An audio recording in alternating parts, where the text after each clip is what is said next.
Hi, this is Barry. Welcome back to my woodturning channel. Today we're going to have a fun little project. We're going to make some of these little mushrooms that also happen to be magnets. So when you turn pens on the lathe, you often end up with these short little offcuts from the pen blanks, and they're too small to do much with, but I've been throwing them in the scrap bin anyway. Well, today I'm going to show you a project that I came up with to put some of them to use. And what I've done is I've combined a couple of contrasting colors of wood and to make these little mushrooms. And I've put small little magnets in there, so they're refrigerator magnets. And to turn these pieces, I'm going to use a screw chuck, and this is just a scrap of oak that I had, and I turned a Morse taper on one end and mounted a screw with the point side out in the other end, and you just mount this in the headstock and turn the piece on, and it holds the piece while you turn it. Okay, so here I'm going through my scrap bin and trying to find some pieces that I can use, and since I'm using maple for the base, I've chosen some darker pieces for the tops. And I'm drilling them. I'm going to do a couple of variations. One of them I'm drilling all the way through, and then in this one I'm just drilling part of the way through, just enough to do kind of like a mortise and tenon joint with the base. And for the base piece, I'm going to drill a small recess to hold the magnet, and then I'm going to pre-drill for the screw that's where it's going to mount on the screw chuck. And I like to batch these up, so I'm making 3 at a time here. And here's the screw chuck that I showed you earlier. It's just got a Morse taper on one end and screw on the other. And you can make that screw any size or any length that you need. This is pretty short, about 5/8 maybe, because those pieces I'm turning are pretty small. And I'm just going to screw the workpiece onto the screw chuck using the pilot hole that I drilled earlier. So the base is on the side of the headstock. So I'll use the skew chisel to bring the piece to round, and then I'll go ahead and start working on the tenon. And I really need the size of this tenon to match the hole that I drilled earlier. The hole is a 1/2 inch. And I want it to be snug because I don't want there to be a gap in the finished part. So I'm going to keep repeating until I get it just snug. And this is definitely one of those times where it pays to be patient. Lots of little cuts. And nice clean edge. And then I'll just use some CA glue. This is, I think, medium CA glue to hold the piece on.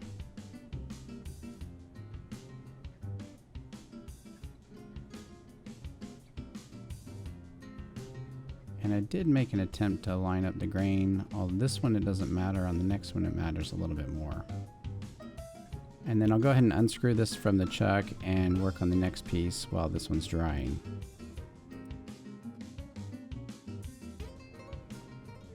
And the next piece is more or less the same, although this is going to be a through tenon, if you will. I'm going to go ahead and make the tenon a little wider, and this is the piece that I drilled all the way through. And again, you definitely want this to be a snug fit. And then I'll use this skew to cut across the end grain to get a nice clean shoulder. And then again, I'll use CA to hold the piece on there. And I am trying to align the grain. So now I have 3 blanks ready to spin up and shape into our final mushroom shape. And I'm going to mount it on the screw chuck again using the same pilot hole that I used previously when I turned the tenon. Now I have a fair amount of confidence that this isn't going to go flying, but it's not as secure as if it was mounted between centers, so there are a few things that you can do to make this work a little bit better. One of them is to make very light cuts. You can also make sure that your tools are really sharp, so you don't have to use much pressure to do the cutting. And also, if you can cut toward the headstock, then you'll have the support of the headstock pushing against the cut instead of the other way around, and it just helps a little bit. So I'm going to make a few cuts that actually look like I'm cutting uphill, which I probably am, but having that extra support from the headstock still helps. And then I'm going to clean it up using fine cuts later. And the shape on the top of the mushroom is basically a bead on the outer edge, and then a slight cove, and then a bead cut on the tip. So it's convex, concave, convex. So it's kind of a complicated curve, even though it's subtle and it's very small. But if you take your time, it's not too tricky.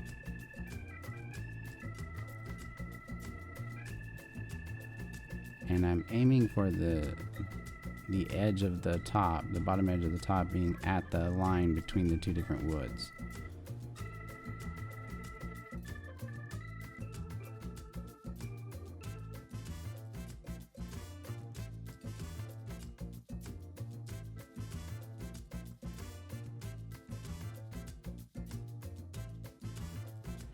I just use my eye to make the transition at the base of the top, if that makes any sense. This one I think I made a little more round. A couple of them I undercut a little bit, which is a little bit trickier, but it makes it a little bit more distinct. But I don't think the transition is too critical in this. And again, lots of light cuts. You don't want to be too aggressive when it's mounted like this.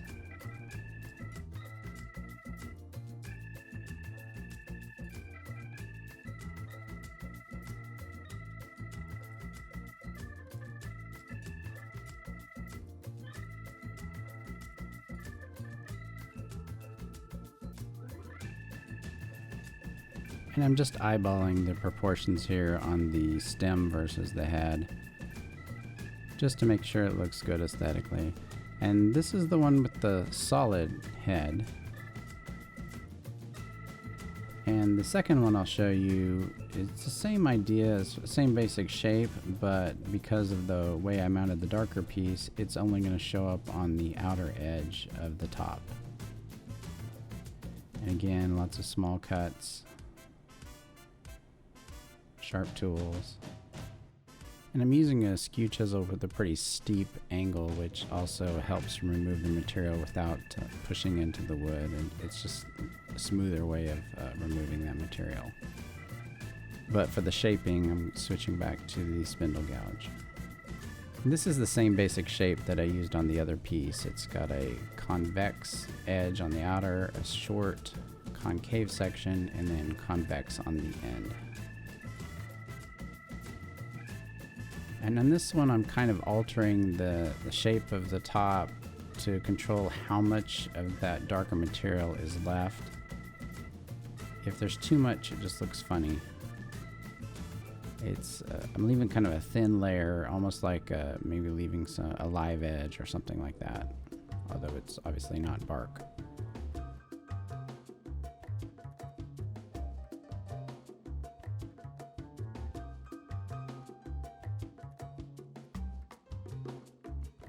And this one's a lot longer than the other one, and for some reason it just felt to me like it needed to be slimmer. So I'm removing a lot more material off of the stem.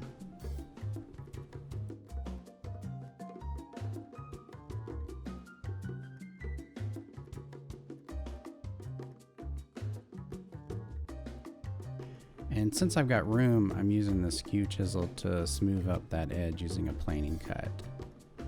Very, very light bevel supported cut.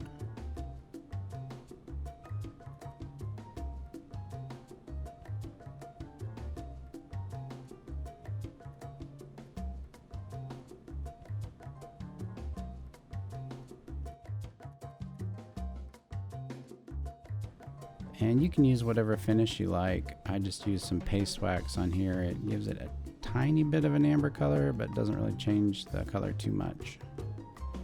But it has a nice little shine and gives it some protection. Probably not much, but a little bit. And then I'm applying just a little bit of friction to heat it up and try to get some of that wax to absorb into the pores of the wood.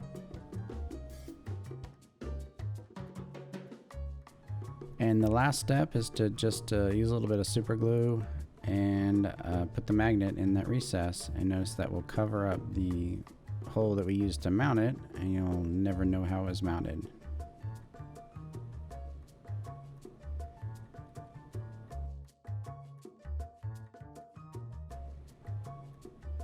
And so there you have our 3 pieces. I only showed you me turning them 2, but this is today's batch. A couple of shorter ones and one tall, skinny one.